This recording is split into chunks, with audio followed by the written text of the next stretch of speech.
ತುಂಬ ಕಷ್ಟ.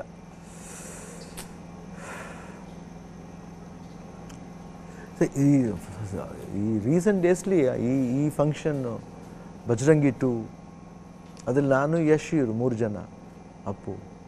I think ಏನು ಎಲ್ಲ ಒಂಥರ ಒಂದು ಡ್ರೀಮ್ ನೋಡ್ದಂಗೆ ಆಗ್ತಾಯಿದೆ.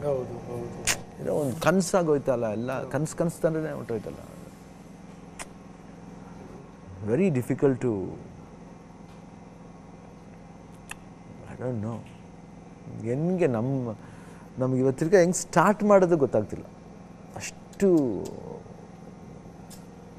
ಎಲ್ಲರೂ ಹೇಳ್ತಾರೆ ಧೈರ್ಯ ತಗೋಬೇಕು, ಧೈರ್ಯ ತಗೊಳ್ಳೋಣ ಇಲ್ಲ ಅಂತಲ್ಲ, ಬದುಕಬೇಕು, ರೆಸ್ಪಾನ್ಸಿಬಿಲಿಟೀಸ್ ಮಾಡೋಣ, ಎಲ್ಲ ಮಾಡೋಣ, ಓಕೆ.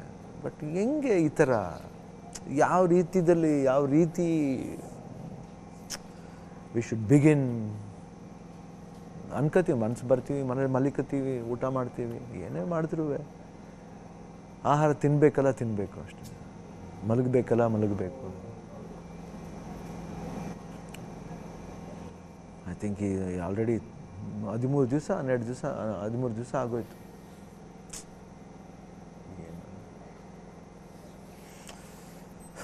ಡಿಫಿಕಲ್ಟ್ ನೋಡಿ. ಅವರ ಒಂದು ಕನಸು ಆ್ಯಕ್ಷನ್ ಕಟ್ ಹೇಳಬೇಕು ಅಂತ, ಆದರೆ ಭಗವಂತ ಆ್ಯಕ್ಷನ್ ಹೇಳೋಕ್ಕಿಂತ ಮೊದಲೇ ಕಟ್ ಅಂದ್ಬಿಟ್ನಲ್ಲ ಸರ್, ಎಂಥ ದುರಂತ ಇದು. ಅದೇ ನಮ್ಗೆ ಅರ್ಥ ಆಗ್ತಿಲ್ಲ. ಎಷ್ಟು ಬೇನ್ ಕಟ್ ಮಾಡೋಂಥ ವಾಟ್ ವಾಸ್ ಅ ನೆಸೆಸಿಟಿ ಅಂತಲೂ ಗೊತ್ತಿಲ್ಲ. ಓಕೆ, ಹೆಲ್ತು ಮಾತಾಡಿದ್ರೆ ನಾವು ಏನೇನೋ ಮಾತಾಡ್ತೀವಿ. We don't know whether we talk with senses or not with senses, ನಮಗೆ ಗೊತ್ತಾಗಲ್ಲ. ಬಟ್ ಮಾತುಗಳು ಹೆಂಗೆಂಗೋ ಟರ್ನ್ ಆಗುತ್ತೆ. ರೆಗ್ಯುಲರ್ ಇಂಟರ್ವ್ಯೂ ಹೆಂಗೆಂಗೋ ಮಾತಾಡ್ಬೋದು, ಬಟ್ ಭಾವನೆಗಳ ಒಂದು ಇಂಟರ್ವ್ಯೂ ಆದಾಗ ಏನಾಗುತ್ತೆ ಅಂದರೆ ಅದಕ್ಕೆ words will become less, silence will become more. ಕಾಟ ಒಳಗಡೆಯಿಂದ ಎಲ್ಲಿ ನಾವು ತುಂಬ ಔಟ್ಬಸ್ಟ್ ಆಗ್ಬಿಡ್ತೀವ, ತುಂಬ ಔಟ್ಬಸ್ಟ್ ಆಗ್ತಾ ಇರ್ತೀವಿ. ಯಾಕಂದರೆ ಯಾವಾಗ ನೆನೆಸ್ಕೊಂಡಾಗ ಎದ್ಬಿಡ್ತೀವಿ, ನೈಟು ಎದ್ಬಿಟ್ಟು ಸುಮ್ಮನೆ ಅದೇ ಕಾಡ್ತಾ ಇರ್ತೇವೆ. ಅಯ್ಯೋ ನಿಜವಾಗ್ಲೂ ಹಿಂಗಾಗೋಯ್ತಾ, ಏನಪ್ಪ ಇದಿಷ್ಟು ಬೇನೆ ಹಿಂಗಾಗೋಯ್ತಾ.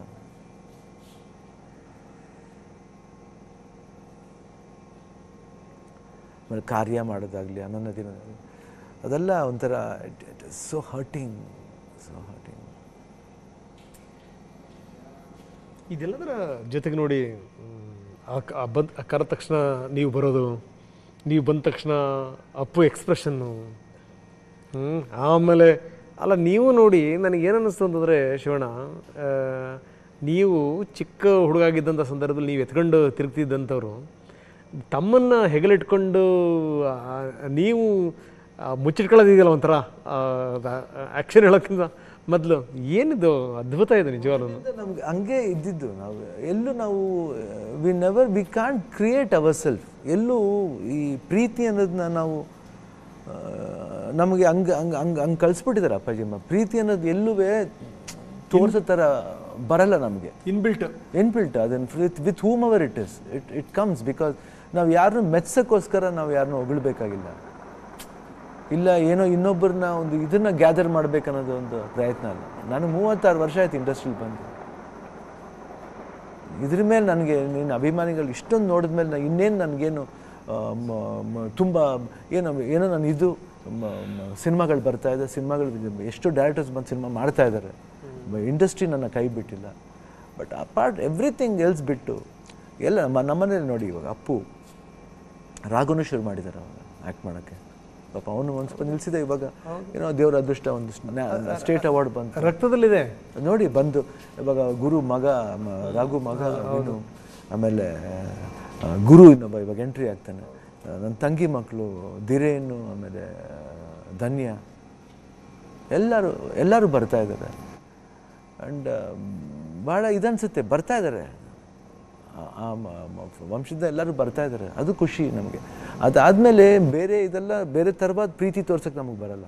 ಯಾರದೇ ಆಗಲಿ, ನಾವು ಎಲ್ಲ ಫಂಕ್ಷನ್ಗೆ ಯಾಕೆ ಹೋಗ್ತೀವಿ ಅಂದರೆ ಒಂದು ಆತ್ಮೀಯತೆ ಇರಬೇಕು, ಒಂದು ಇಂಡಸ್ಟ್ರಿಲಿ ಒಂದು ಹೊಂದಾಣಿಕೆ. ಇದೇ ನಾವು ಹೇಳ್ಕೊಟ್ಟಿದ್ದ ಅಪ್ಪಾಜಿ, ಹೊಂದಾಣಿಕೆ ಇರಬೇಕು. ಇವತ್ತು ಅಪ್ಪು ಹೋಗಿದ್ದಾನೆ ಅಂತ ಎಷ್ಟು ಜನಕ್ಕೆ ದುಃಖ ಆಗಿದೆ. ಇದು ಮಾತ್ರ ಕರ್ನಾಟಕದಲ್ಲಿ ಮಾತ್ರ ಅಲ್ಲ, ತಮಿಳ್ನಾಡಲ್ಲಿ ತಗೊಳ್ಳಿ, ಆಂಧ್ರಲ್ಲಿ ತಗೊಳ್ಳಿ, ಕೇರಳಲ್ಲಿ ತಗೊಳ್ಳಿ, ಆಶ್ಚರ್ಯ ಆಗುತ್ತೆ. ಎಷ್ಟು ಜನ ಹೀರೋಸ್ಗಳು ಅವ್ರ ಬಗ್ಗೆ ಎಷ್ಟು ಗೌರವ ಇಟ್ಕೊಂಡು, ಎಷ್ಟು ಅವ್ರು ಬಂದು ಜೂನಿಯರ್ NTR ಕೈ ಹಿಡ್ಕೊಂಡು ಅವ್ರಿಗೆ ಒಂಥರ ಬೇಜಾರಾಗ್ಬಿಡ್ತಾರೆ. ನೇನು ನಾನಿಕ್ಕು ಅವರು ಸೂರ್ಯ ಇಲ್ಲಿ ಬಂದು ಹಾಡಿದ್ರು ಜೂನಿಯರ್ NTR. ಹಾಡು ಹೇಳಿದ್ರು ನೋಡಿ. ಅದು ಎಷ್ಟು ಸೂರ್ಯ ಹತ್ತಿದ್ದಿದೆಯಲ್ಲ ಅದು ಅವರು ಚಿರಂಜೀವಿ ಅವರು ಭಾಳ ಬೇಜಾರಾಗ್ಬಿಡುತ್ತೆ. ಆಮೇಲೆ ರಾಮಚರಣ್ ಅವರು, ಆಮೇಲೆ ಸಿದ್ಧಾರ್ಥ್ ಮೊನ್ನೆ ಬಂದಿದ್ರು, ಖುಷ್ಬು ಅವ್ರು ಬಂದಿದ್ರು, ಜಯಪ್ರದಾ ಅವರು, ಐ ಥಿಂಕ್ ಶಿವಕಾರ್ತಿಕೇಯನ್ ಬಂದಿದ್ರು, ವಿಜಯ್ ಸೇತುಪತಿ ಬಂದಿದ್ರು. ಎಲ್ರಿಗೂ ಅದೊಂದು ದಟ್ ಈಸ್ ವಾಟ್ ಇಸ್ ಡೈರೆಕ್ಟರ್ಸ್ಗಳು ಏನೋ ನೋಡ್ತಾ ಇದ್ದೆ ನಮಗೇನೆ ನೋಡಿ. ಅದು ಅಪ್ಪಾಜಿಗೆ ಯಾವತ್ತು ಅದು ಹೇಳ್ಕೊಟ್ಟು ಹೋದ್ರು ಎಲ್ಲ ಇಂಡಸ್ಟ್ರಿ ಈಸ್ ವಿತ್ ಅಸ್ ಪಾಪ ನಮಗೆ ನಾವೆಲ್ರಿಗೂ ಕೈ ಮುಗಿದು ಧನ್ಯವಾದ ಹೇಳಬೇಕು ಅವ್ರಲ್ಲ. ಎಷ್ಟು ಒಂದು ಮಾರಲ್ ಸಪೋರ್ಟ್ ಕೊಟ್ಟಿದ್ದಾರೆ ಮೀಡಿಯಾದಲ್ಲಾಗಲಿ, everywhere. All the people they are all so concern. ಅವ್ರಿಗೂ ಕೇಳಬೇಕಾ ಬೇಡವಾ? ಪಾಪ ಮೊನ್ನೆಲ್ಲ ಮನೆ ಹತ್ರ ಇದ್ದರು, ಇಲ್ಲಿ ಎಲ್ಲ ಚಾನಲ್ಸ್ನವರು ಮನೆ ಹತ್ರ ಇದ್ರು. ನಮಗೆ ನೋಡ್ಬಿಟ್ಟು ಪಾಪ ಯಾಕೆ ಸುಮ್ಮನೆ ಯಾಕೆ ಏನು ಇಳಕ್ಕೆ ಹೇಳಿದ್ದಾರೆ ಅಣ್ಣ, ಸರಿ ಇರಿ ನನಗೇನಿಲ್ಲ. ಆಮೇಲೆ ಹಂಗೂ ಒಂದೆರಡು ದಿನ ಬಂದು ನಾನೇ ಹೋಗಿ ಮಾತಾಡಿಸ್ದೆ ಅವ್ರ ಹತ್ರ, ಯಾಕಂದರೆ ಬೇಡ. ಆಮೇಲೆ ಊಟ ಮನೇಲಿ ಇಲ್ಲಿ ಊಟ ಮಾಡಿ ಹೊರಗಡೆ ಬಂದು ನಾನು ಹೇಳಿದೆ ಊಟ ಕೊಡಿ ಅವ್ರಿಗೆ. ಪಾಪ ಹಂಗೆ ಏನೋ ಇಲ್ಲ. ನಿಮ್ಮ ನಡವಳಿಕೆ ಏನು ಅಂದರೆ ನೀವೆಂದೂ ಈ ಪತ್ರಕರ್ತರನ್ನ ತುಚ್ಛವಾಗಿ ಕಂಡಿರೋದು ಅಥವಾ ಆ ಥರದ್ದು ಎಂದೂ ನೋಡಿಲ್ಲ ಬಿಡಿ. ನಾವು ಹಂಗೆ ಮಾಡೋಕ್ಕೂ ಆಗಲ್ಲ, ಎಂದೂ ನೋಡಿಲ್ಲ ನಾವು. Everywhere everybody is A part of this one. Correct. Okay, ನಮಗೆ ಅವ್ರು ಹೊಗಳ್ಬೇಕಾರೆ ಬೇಕು, ಬೈಬೇಕಾರೆ ಬೇಡ ಅಂದರೆ ಹೆಂಗೆ? ಎರಡೂ ಬೇಕು ನಮಗೆ.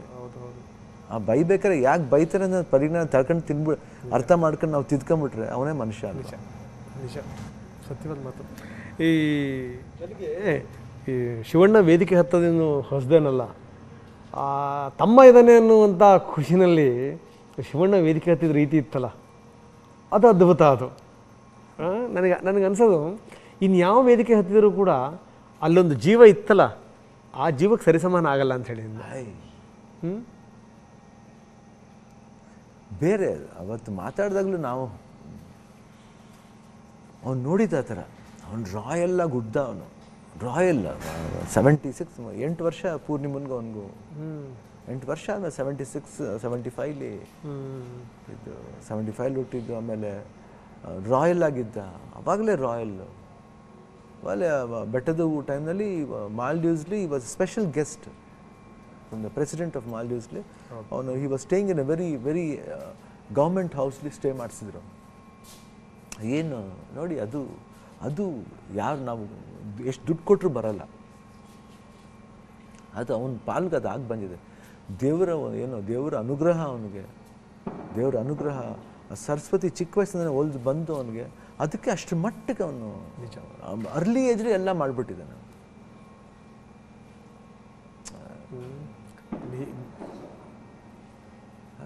ಗ್ರೇಟ್ ಸೋಲ್, ಅಷ್ಟು ಗ್ರೇಟ್ ಸೋಲ್. ಅದರಲ್ಲಿ ಎರಡು ಮಾತಿಲ್ಲ. ನೋಡಿ, ಈ ಭಜರಂಗಿ ಪ್ರೀ ರಿಲೀಸ್ ಮೊದಲು ನಮ್ಮ ಕಣ್ಣೆದುರುಗಡೆ ಇದೆ ಏನೂ. ನೀವು, ಅಪ್ಪು ಮತ್ತು ಯಶ್ ಒಂದೇ ವೇದಿಕೆ ಮೇಲೆ ಸ್ಟೆಪ್ ಹಾಕಿದ್ದು, ಅದನ್ನು ನೋಡೋಣ.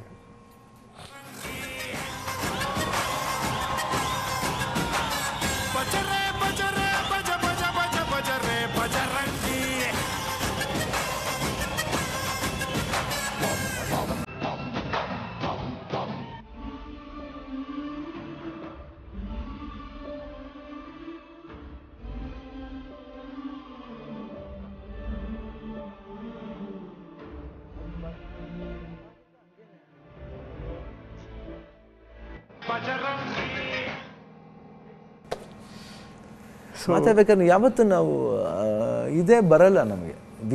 We are like that. ಅವನು ಅಷ್ಟೇ, ನಾನು ಅಷ್ಟೇ ಯಾವಾಗ.